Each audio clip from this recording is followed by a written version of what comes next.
முகேஷ் அம்பானியின் மகன் Anand அம்பானிக்கும் Encore health care நிறுவனத்தின் தலைமை நிர்வாக அதிகாரியான வீரன் மெர்ச்சன்டின் மகள் ராதிகா மெர்ச்சன்ட் என்பவருக்கும் வெள்ளிக்கிழமை மும்பையில் உள்ள ஜியோ வேர்ல்ட் டிரைவில் திருமணம் நடைபெற்றது.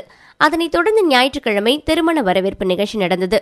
சனிக்கிழமை நடைபெற்ற திருமணம் மற்றும் சுப ஆசிர்வாத் விழாவைப் போலவே மங்கள் உற்சவ் நிகழ்ச்சியிலும் பல பிரபலங்கள் கலந்து கொண்டனர். இந்த விழாக்களில் பங்கேற்பதற்காக இந்தியா மற்றும் உலகம் முழுவதிலும் இருந்து மும்பைக்கு பல அரசியல் தலைவர்கள் மற்றும் செலிபிரிட்டிஸ் வந்தனர். சமூக ஆர்வலர் கிம் கார்தாஷியன், ஷாருக் கான் மற்றும் சூப்பர் ஸ்டார் ரஜினிகாந்த் முதல் அமெரிக்க பாடகர், பாடலாசிரியர் நிக் ஜோன்ஸ், பாலிவுட் நடிகர் ஜான் சினா மற்றும் பாலிவுட் ஜஹான்கள் சல்மான் கான் மற்றும் பிரியங்கா சோப்ரா ஆகியோர் கலந்து கொண்டனர். புதுமண தம்பதிகளை ஆசிர்வதிப்பதற்காக சனிக்கிழமை நடைபெற்ற சுப் ஆசிர்வாத் விழாவில் பிரதமர் நரேந்திர மோடியும் கலந்து கொண்டார்.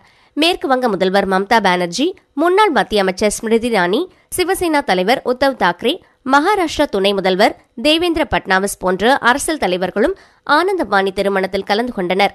குஜராத்தின் ஜாம் நகரில் 1200 விருந்தினர்களுக்கு விருந்தளித்து மார்ச் மாதம் திருமணத்துக்கு முந்தைய விழாக்களை அம்பானிகள் தொடங்கினர்.